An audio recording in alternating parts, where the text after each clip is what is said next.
기도로 신앙 고백하겠습니다.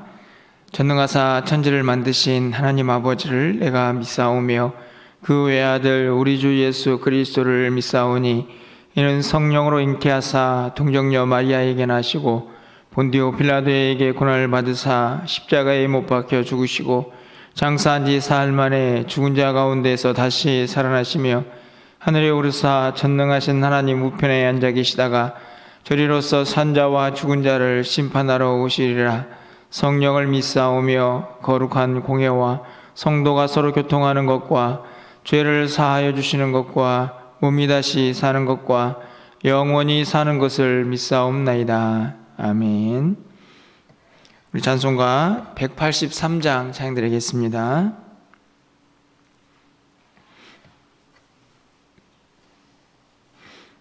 183장 빈들의 마른 불같이 찬양드립니다.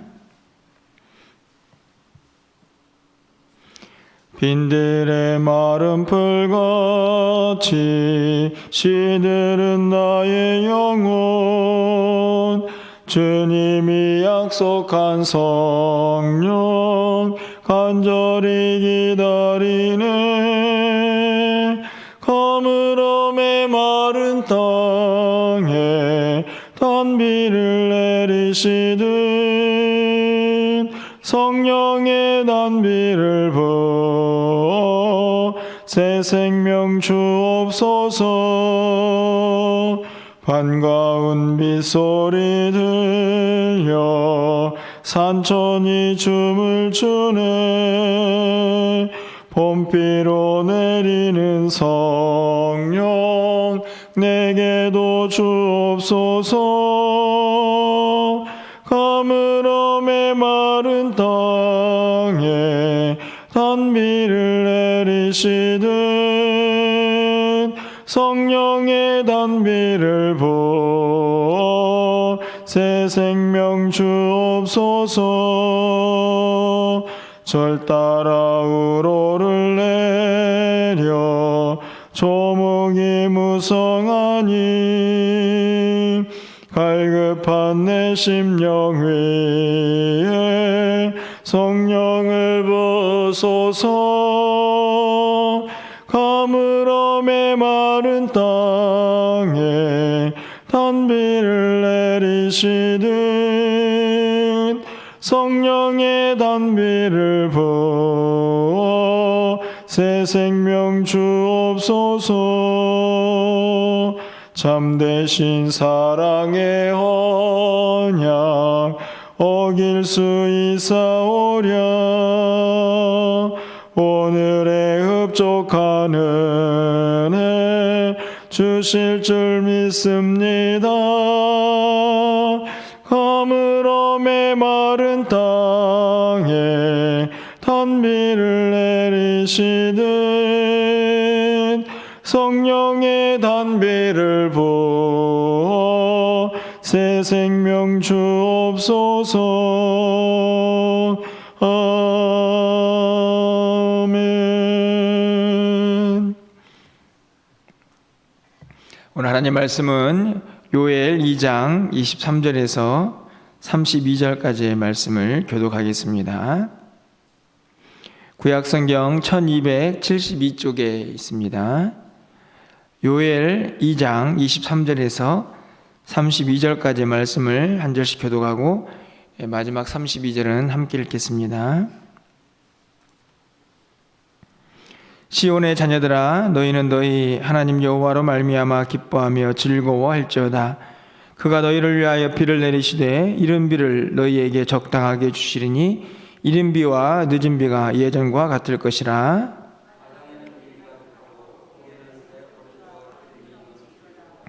내가 전에 너희에게 보낸 큰 군대 곧 메뚜기와 느치와 황충과 팥중이가 먹은 횟수대로 너희에게 갚아주리니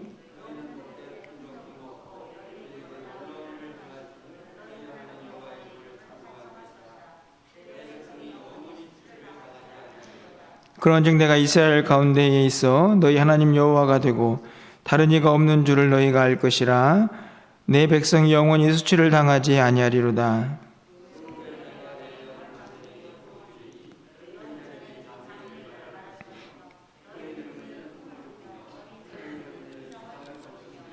그때 내가 또 내 영을 남종과 여종에게 부어줄 것이며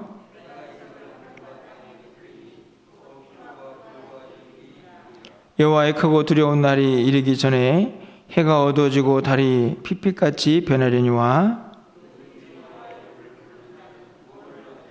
이는 나 여호와의 말대로 시온산과 예루살렘에서 피할 자가 있을 것이며 남은 자 중에 나 여호와의 부름을 받을 자가 있을 것임이니라. 아멘. 우리가 신앙생활을 하면서 절대로 잊지 말아야 할 것이 많이 있는데요. 그 중에 한 가지가 바로 하나님이 우리를 사랑하신다는 사실이 아닐까 생각합니다.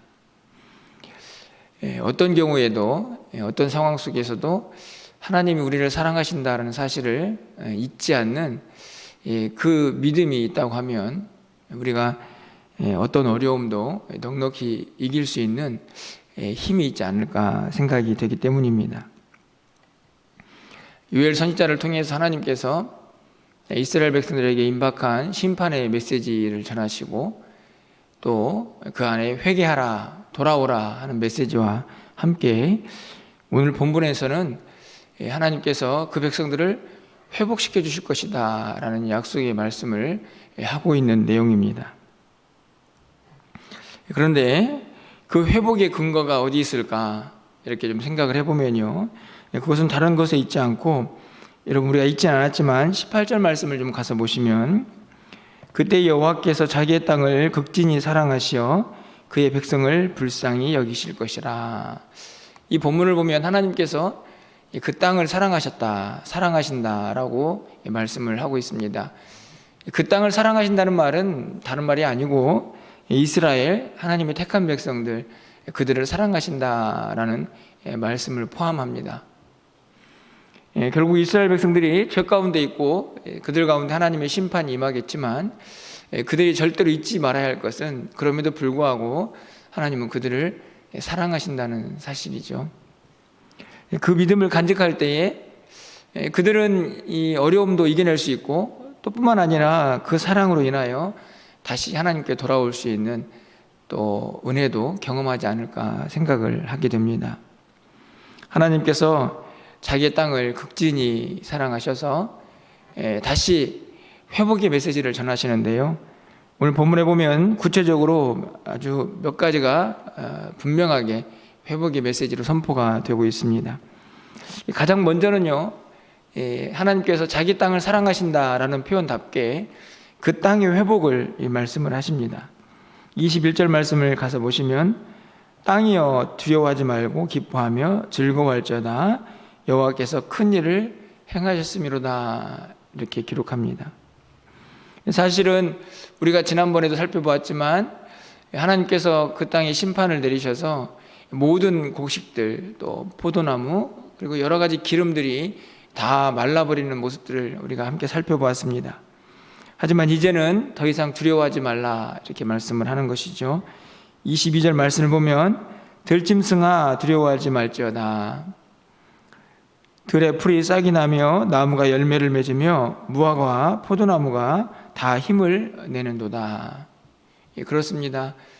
땅이 다시 힘을 내고 또 그 땅에 뿌리를 받고 있는 나무들도 들의 풀들도 다시 소생할 것이다 라는 약속의 말씀을 하고 있습니다. 23절 말씀을 보면 너희를 위하여 비를 내리시되 이른 비 늦은 비가 내려질 것이다 라는 말씀도 하고 계시죠. 24절 말씀을 보면 마당에 밀이 넘치고 독에는 포도주가 또 기름이 넘칠 것이다 라는 말씀도 기록이 되어 있습니다. 땅이 회복되니까 모든 산천 초목도 다 회복이 되고 열매를 거두게 되는 모습을 기록을 합니다. 당연히 하나님의 회복의 역사가 어떠한가 하는 것을 드러내고 있지만 저는 한편으로 좀 우리가 기억해야 할 것은 하나님의 심판, 하나님의 섭리, 또 하나님의 다스림이 얼마나 우주적인가 하는 것을 잊어서는 안 된다는 것을 기억해야 합니다. 여러분, 땅도 산천 초목도 하나님의 통치 안에 있음을 오늘 본문이 우리에게 가르쳐 주죠. 하나님께서 그 열매를 거두시기도 하고 열매를 맺게도 하신다는 사실을 오늘 본문이 분명하게 우리에게 가르쳐 주고 있습니다. 당연하죠. 우주 만물의 창조주, 그것을 다스리시고 통치하시는 분이 우리 하나님이시기 때문입니다.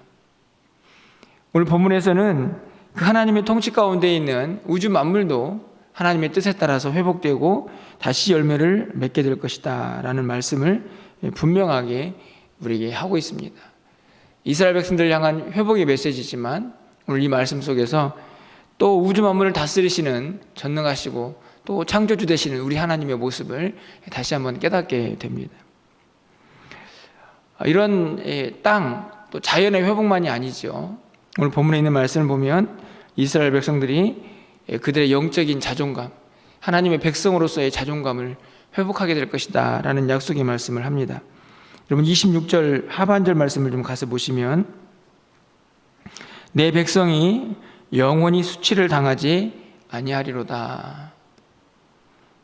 27절 하반절 말씀도 마찬가지죠. 바로 이어지는 말씀에서 내 백성이 영원히 수치를 당하지 아니하리로다. 두 번씩이나 반복을 하고 있습니다. 하나님의 백성이 수치를 당했습니다. 모욕을 당한 것이죠. 왜 그렇습니까? 큰 재앙이 임했습니다. 이스라엘 백성들인데 그들이 힘들고 어려운 모습을 보면서 세상 사람들이 뭐라고 얘기를 했을까요? 여러분 17절 말씀의 하반절을 가서 보시면 어찌하여 이방인으로 그들의 하나님이 어디 있느냐 말하게 하겠나이까 할지어다 이렇게 기록합니다. 이방인들이 이스라엘 백성들의 모습을 보면서 야, 저 사람들 하나님 믿는 백성들 아니야? 아니 그런데 저렇게 형편없이 변해버렸어? 저들이 하나님은 도대체 어디 가신 거야? 이런 이야기를 하게 되는 것이죠. 그것이 이스라엘 백성들에게 수치입니다. 모욕이죠. 하나님의 백성들의 그 수치, 하나님께서 그들에게 회복을 말씀하실 때에 더 이상 너희들이 수치를 당하지 않을 것이다 이렇게 말씀을 합니다. 사실은 오늘 이 구절을 보면서 정말 이 시대에 우리가 간절히 기도하고 또 부르짖는 것 중에 하나가 하나님의 영광에 대한 기도인데요. 그 기도를 하는 이유는 이 땅에 많은 그리스도인들 또 한국교회가 아니 또 열방에 있는 많은 교회들이 그 영적인 자존감을 많이 상실하고 있다라는 생각이 들기 때문입니다.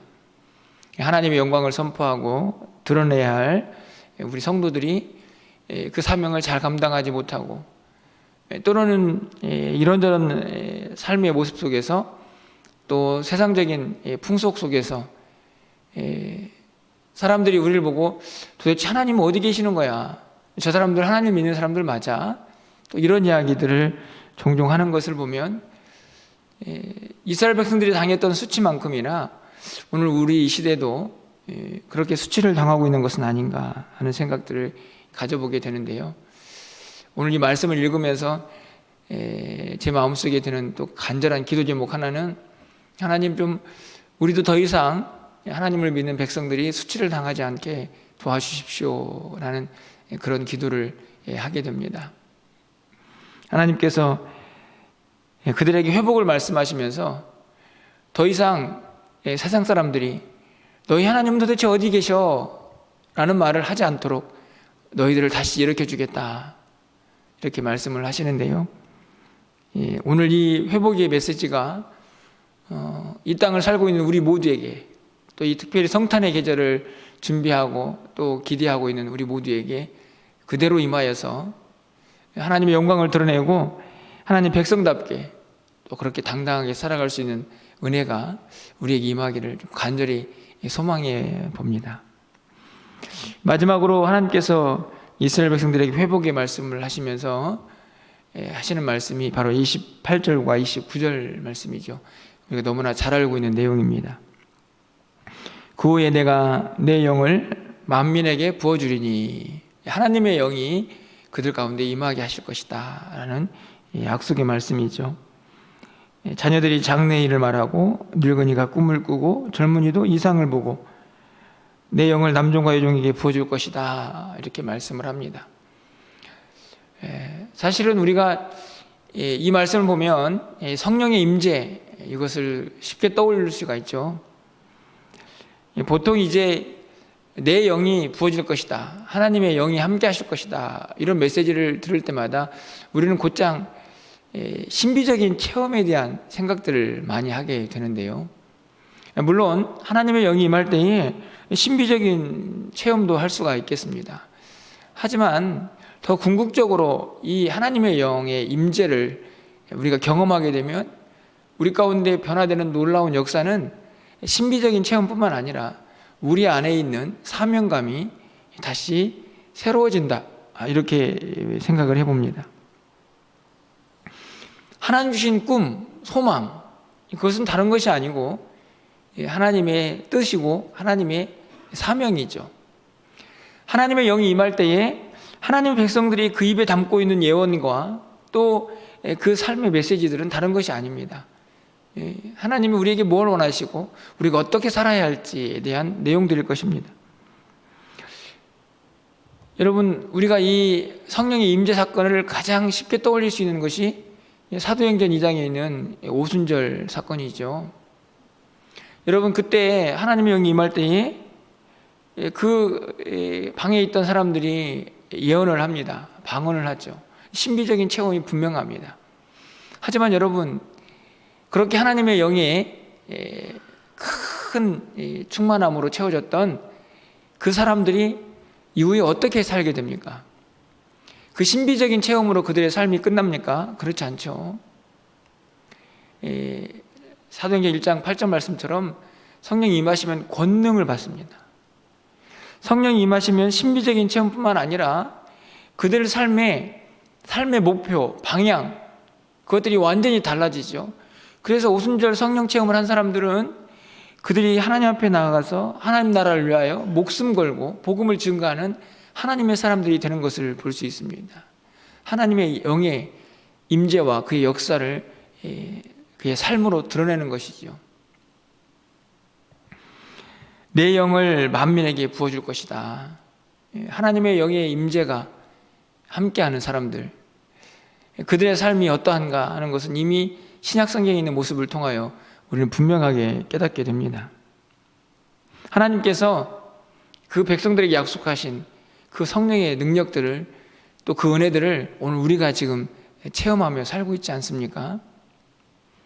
그렇다고 하면 우리는 또 한번 하나님의 영의 임재로 만족하는 것이 아니고 우리가 어떻게 살아야 할지, 또 어떤 하나님의 백성이 되어야 할지를 오늘 본문에서 다시 한번 우리가 깨닫게 됩니다. 그러면서 마지막으로 32절에서 이렇게 말씀하시죠. 누구든지 여호와의 이름을 부르는 자는 구원을 얻으리라.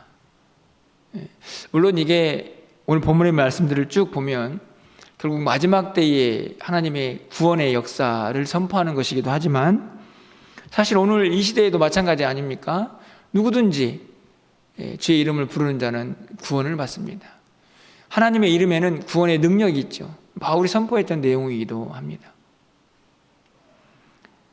여호와 이름을 부르는 자, 하나님의 그 구원의 능력을 가진 그 이름을 사모하고 붙드는 자에게 누구든지 구원을 얻을 것이다 라는 약속의 말씀을 분명하게 하고 계십니다. 저는 이 구원이라는 단어, 우리가 늘 생각할 때에 죄에서 건짐을 받고 그리고 멸망받을 영혼들이 영생을 얻는 그 구원을 의미하죠. 하지만 항상 그 구원뿐만 아니라 우리의 모든 삶의 영역에서 하나님 우리를 건지시는 역사, 그것이 구원입니다. 오늘 지금 이스라엘 백성들에게 약속하고 있는 것은 그들을 회복시키는 하나님의 능력이죠. 우주 만물, 메말라버리고 열매 맺지 못하고 황폐해버리는 그 땅도 하나님이 회복시키는데요, 어떤 의미에서 구원입니다. 건져내시는 것이죠. 열매 없는 그들의 모습에서 열매 있는 그들의 모습으로 건져내시는 구원의 역사. 수치를 당하는 이스라엘 백성들을 더 이상 수치를 당하지 않도록 건져내는 구원의 역사. 그 역사가 하나님의 능력의 역사입니다. 저는 오늘도 그 은혜는, 그 능력의 역사는 동일하게 일어난다라고 확신합니다. 누구든지 여호와 이름을 부르는 자는 구원을 얻을 것이다.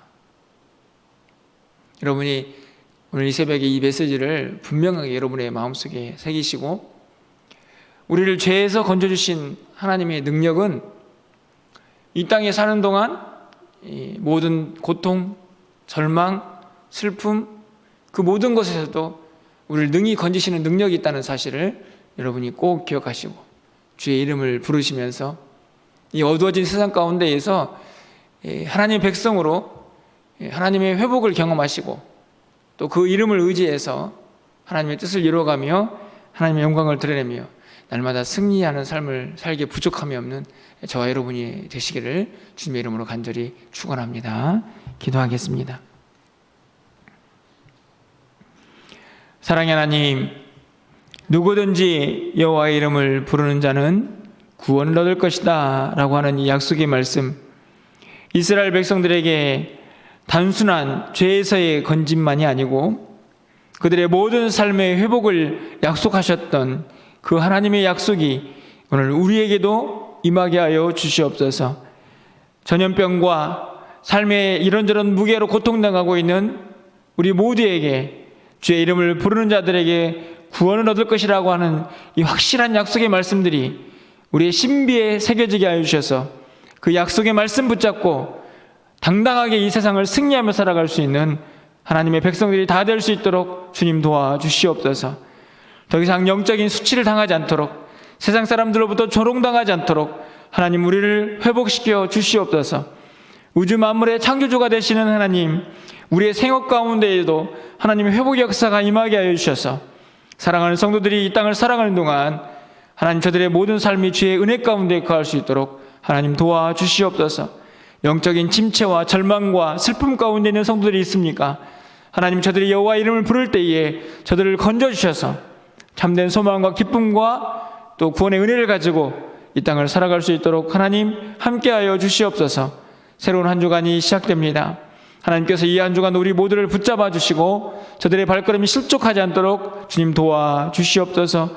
연말연시를 맞이하여 해야 할 일들이 많이 있습니다. 여러 가지 분주하지만 무엇보다도 주님을 향한 그 믿음, 주님이 우리를 사랑하신다는 그 확실한 믿음 붙잡고 이 땅을 살아갈 수 있는 우리 모두가 되게 하여 주시옵소서. 오늘도 거룩한 주일입니다. 하나님, 우리가 드리는 모든 예배를 기쁘게 받아주시고 오늘도 하나님을 향하여 드리는 모든 예배가 하나님께 영광이 되게 하여 주시옵소서. 우리의 모든 삶을 그렇게 주관하여 주시기를 간절히 소망하옵고 예수 그리스도의 이름으로 기도합나이다. 아멘.